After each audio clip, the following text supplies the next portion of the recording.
भौजी। ए भौजी का हो? जौन तोहर शादी में गईल रही हाँ? अब मड़वा पर जो गाड़ी देत रहे के? वो तोर बहिन ना तो?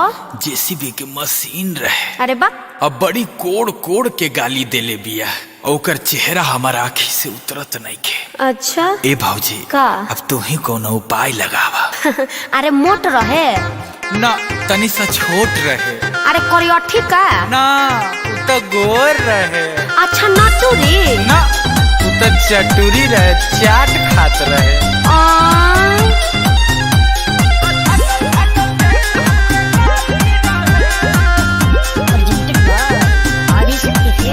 अरे केकरा खातिर परेशान बानी जी, आ रउआ पते तो हम ध्यान बानी जी।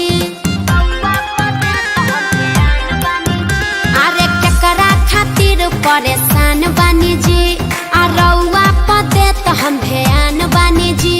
आ केकरा से लड़ल बराबर नजरिया, या रूपवा रहे कि सोनाली रहे?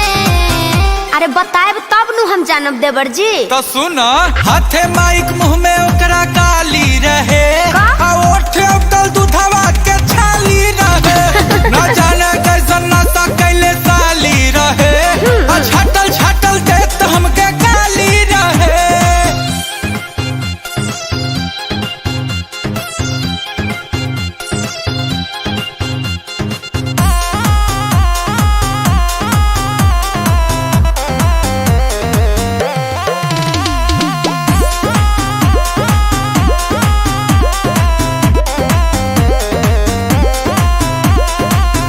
कैसनो करहुलिया रहे, लागता कि जुलिया रहे।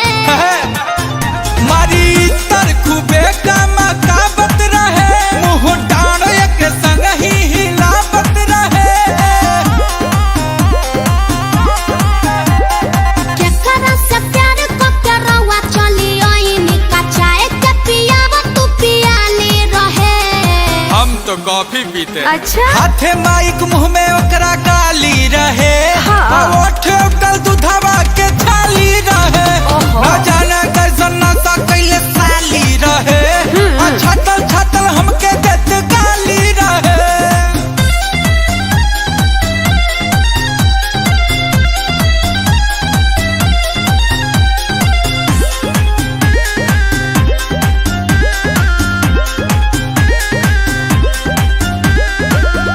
पता लगा बतानी, रउआ के बता बतानी। गुंजन अखिलस के ओकरे से हो गइल प्यार, तनका सेटिंग करा द भौजाई हमार। लभेर ले काऊ ओठलाली रहे, काके सब कर्म करी के जाली रहे। अरे धा ले लुए भौजी। रुको ना कुछ सोचा तनी। सोच, हाथे माइक मुंह में ओकरा गाली रहे, हाँ ओठ उतल दूधवा के छाली रहे। हाँ। आ बटका पी के देत सबके गाली रहे। मयो गे मयो। आ माई कसम बड़ी उपवाली रहे। अरे सलोनिया रहे देवर जी। भाजी सलोनी को फोन किया जाए। है साला।